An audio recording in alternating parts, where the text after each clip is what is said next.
പള്ളി ആദ്യം ഉണ്ടാക്കി തന്നെ ഇതിൽ കൂടി ചെറിയ പുല്ല് വെട്ടി മേഞ്ഞ പള്ളി ഉണ്ടാക്കിയത്. ചാഴ്ച മേടിച്ചാൽ ചേരിക്ക് പോകാനായിട്ടൊരു ലെമ്പിളുണ്ട്, ആനയാണ് വഴി കിടക്കുന്നത് ഇവിടെ. അല്ല ആൾക്കാരുടെ ഇടവക്കാർ പള്ളി പൊയ്ക്കൊണ്ടിരുന്ന പുതിയേരിയിലും ജില്ലയിലൊക്കെ ആയിട്ട് ആദ്യ നൂറ്റാണ്ടിലെ അനുഭവം പോൽ അതിശയം ലോകത്തിൽ നടന്നിടുവാൻ ആദിയിലെന്ന പോലാത്മാവേ അധിക ബലം ധരണേ.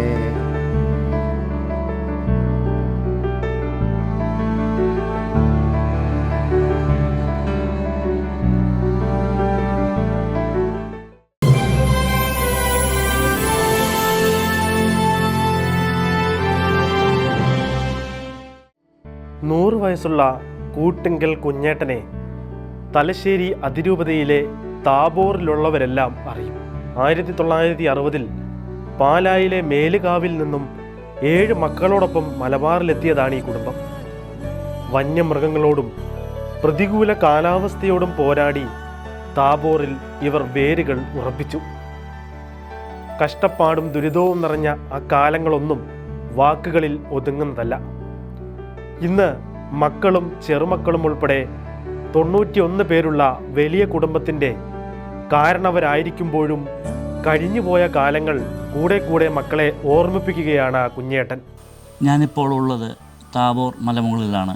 100 വയസ്സ് തികഞ്ഞ കുഞ്ഞേട്ടൻ്റെ അനുഭവങ്ങൾ നമുക്ക് പങ്കിടാം. അന്ന് ഇവിടെ വന്ന് എന്ത് കൃഷിയൊക്കെയായിരുന്നു കുഞ്ഞേട്ട ചെയ്തത്? കൃഷി വിത്തുകളൊക്കെ ആദ്യത്തെ കൃഷി ചെയ്തതാണ്. വിത്തുകളെയും കപ്പയിലും. പള്ളിയൊന്നും ഇല്ലായിരുന്നു അന്ന്? ഇല്ല, പള്ളിയൊന്നും ഇല്ല. പള്ളി ആദ്യം ഉണ്ടാക്കി തന്നെ ഇതിൽ കൂടി ചെറിയ പുല്ല് വെട്ടി മേഞ്ഞ പള്ളി ഉണ്ടാക്കിയത്. അതിലൊരു പള്ളിക്ക് ആ പള്ളിക്ക് തീ കത്തിച്ച് പോയത്. പയ്യന്നൂരിന്ന് ട്രെയിൻ ഇറങ്ങിയിട്ട് പിന്നെ എങ്ങനെയാണ് ബസ്സിനാണ്? പയ്യന്നൂരിൽ ഒരു ബസ്സിലോ അല്ല, പിന്നെ പയ്യന്നൂരിൽ ബസ്സിലല്ല പോകുന്നത്. കാക്കഞ്ചാല് വരെയാണല്ലോ വന്നെന്ന് എനിക്ക് തോന്നുന്നത്. അവിടെ ഇങ്ങോട്ടാണ് നടക്കും. ഇവിടെ എത്തിയപ്പോൾ എത്ര ഇടവകക്കാരുണ്ടായിരുന്നു ഇവിടെ? പള്ളി പൊയ്ക്കൊണ്ടിരുന്ന പുതിയേരിയിലും ജില്ലയിലൊക്കെ ആയിട്ട്. ഈ കഴിഞ്ഞ ദിവസം താബോറിലെ സെന്റ് ജോസഫ് ദേവാലയത്തിന്റെ സുവർണ ജൂബിലി ആഘോഷത്തോടനുബന്ധിച്ച് ഇടവകയിലെ ഏറ്റവും പ്രായം കൂടിയ കുഞ്ഞേട്ടനെ ചെറുപുഴ ഫെറോന വികാരി ഫാദർ ജോസ് വെട്ടിക്കൽ പൊന്നാട അണിയിച്ച് ആദരിച്ചിരുന്നു. വികാരി ഫാദർ തോമസ് പൂവൻപുഴ നേതൃത്വം നൽകി. മലബാറിലേക്ക് കുടിയേറിയവർ ആദ്യം പാലായിൽ നിന്നും ബസ്സിന് ആലുവയിലെത്തി. അവിടുന്ന് പയ്യന്നൂരിലേക്ക് ട്രെയിനിൽ കെട്ടും പെട്ടികളുമായി കയറി. പയ്യന്നൂരിൽ നിന്നും ചെറുപുഴയിലെത്തിയവർ പിന്നീട് 10-14 കിലോമീറ്റർ ദൂരം നടന്നാണ് താബോറിലെത്തുന്നത്. ആദ്യകാലത്ത് ഇവിടെ മുഴുവനും വനമേഖലയായിരുന്നല്ലോ. ആ സമയത്ത് ഓരോ വർഷവും കൃഷി നടത്തുവാനായിട്ടാണ് ആദ്യകാലത്ത് തുനിഞ്ഞത്. കാട് വെട്ടിത്തെളിച്ച് നെൽകൃഷി, കരഭൂമിയിലുള്ള നെൽകൃഷിയാണ്. കുറേ പേരുടെ ഓരോരുത്തരുടെ സ്ഥലങ്ങൾ പാട്ടത്തിനെടുത്ത് നെൽകൃഷി നടത്തുമായിരുന്നു. അതിൽ നിന്ന് ഓരോ വർഷത്തേക്ക് ആവശ്യമായ നെല്ല് സംഭരിച്ച് വെക്കും.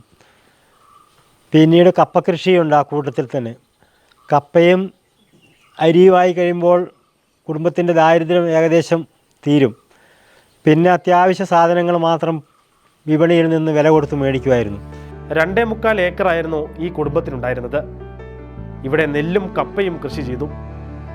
ചട്ടി ഷേപ്പിലുള്ള ഭൂമിയുടെ കിടപ്പ് കൊണ്ടാകണം ചട്ടിവയർ എന്ന് ആളുകൾ ഈ സ്ഥലത്തെ വിളിച്ചു. പിന്നീടാണ് താബോറായി മാറ്റപ്പെടുന്നത്.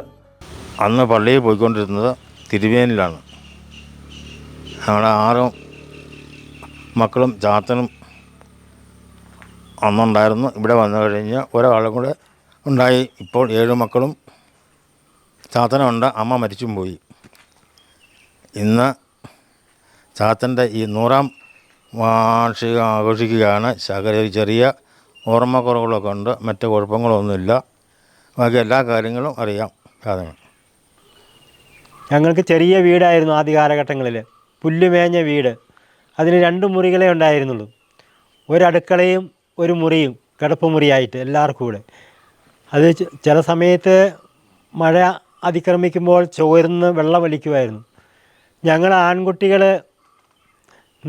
കിടന്നുറങ്ങുവാനുള്ള നനവില്ലാത്ത സ്ഥലം നോക്കി തട്ടുംപുറത്ത് കയറി ചാക്കുമൊക്കെ വിരിച്ച് കിടക്കുമായിരുന്നു.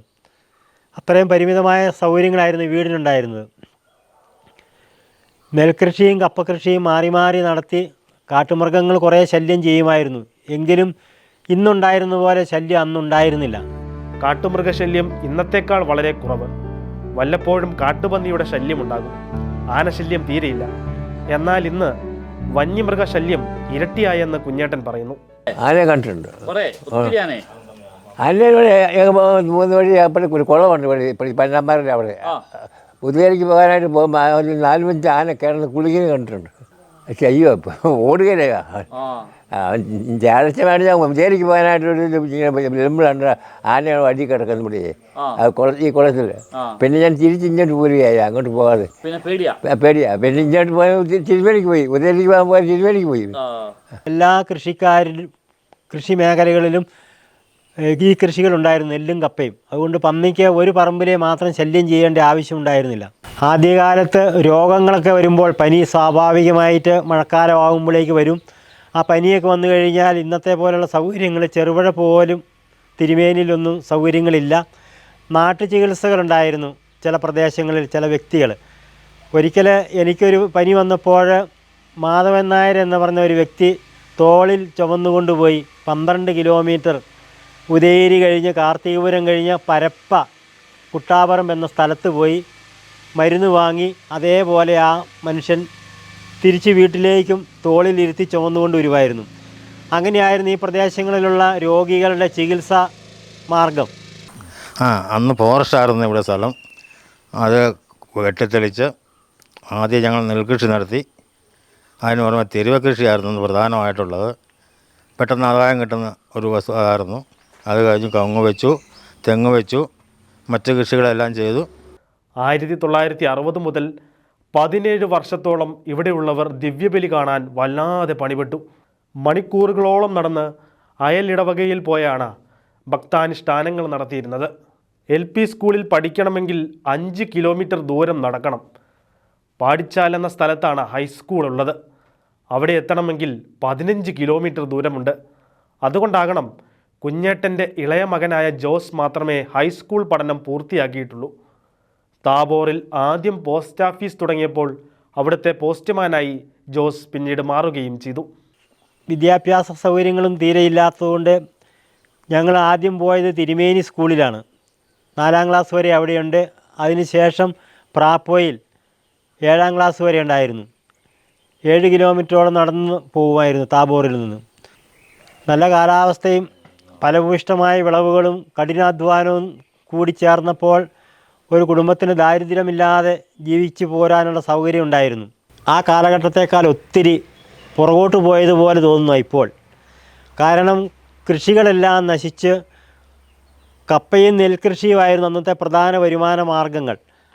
അത് പാടെ നിലച്ചതുപോലെയായി. കാട്ടുമൃഗങ്ങൾ ശല്യം ചെയ്യുന്നതുകൊണ്ട് ഒരു 10 മൂട് കപ്പ പോലും വീടിൻ്റെ മുറ്റത്തോ പരിസരത്തോ ഇടുവാൻ പോലും നിവർത്തിയില്ലാത്ത ഒരു കാലഘട്ടം. ഉദാഹരണമായിട്ട് പറഞ്ഞാൽ ഈ കഴിഞ്ഞ ക്രിസ്മസ് കാലത്ത് ഒരു 2 കിലോ പച്ചക്കപ്പ അന്വേഷിച്ചിട്ട് ഈ നാട്ടിലെങ്ങും കിട്ടാത്ത ഒരവസ്ഥ വന്നു. അപ്പോൾ ദാരിദ്ര്യത്തിൻ്റെ അവസ്ഥ കൊടുകുത്തി വാഴുന്ന ഒരു സമയമാണ് ഇപ്പോഴെന്ന് ഞാൻ പറയാനായിട്ട് ആഗ്രഹിച്ചുകൊണ്ടാണ് ഇത് സൂചിപ്പിച്ചത്. അതുപോലെ തന്നെ നെൽകൃഷി പാടെ നിന്നുപോയി, കരഭൂമിയിലെ കൃഷിയായിരുന്നല്ലോ. ഇപ്പോൾ റേഷനും അതുപോലെയുള്ള പൊതുവിപണിയിൽ നിന്നുള്ള അരിയും വാങ്ങിയാണ് മനുഷ്യർ ജീവിച്ചു പോരുന്നത്. വരുമാന മാർഗങ്ങൾ കൃഷിഭൂമി പാടെ തകർന്നുകൊണ്ടിരിക്കുന്നതുകൊണ്ട് വരുമാനങ്ങൾ നിലച്ചുകൊണ്ടിരിക്കുകയാണ്. തെങ്ങ്, കമുക് എന്നീ കൃഷികളായിരുന്നു പ്രധാനപ്പെട്ട വിളകൾ. കുരുമുളക് ഇവയെല്ലാം ഏകദേശം 90% നാശത്തിലേക്ക് നീങ്ങിക്കൊണ്ടിരിക്കുകയാണ്.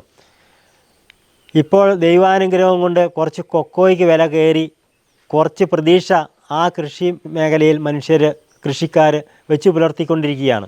വല്ലപ്പോഴും വരുന്ന ഒരു ജലദോഷപ്പനി ഒഴിച്ചാൽ മറ്റാരോഗ്യ പ്രശ്നങ്ങളൊന്നുമില്ല കുഞ്ഞേട്ടന്.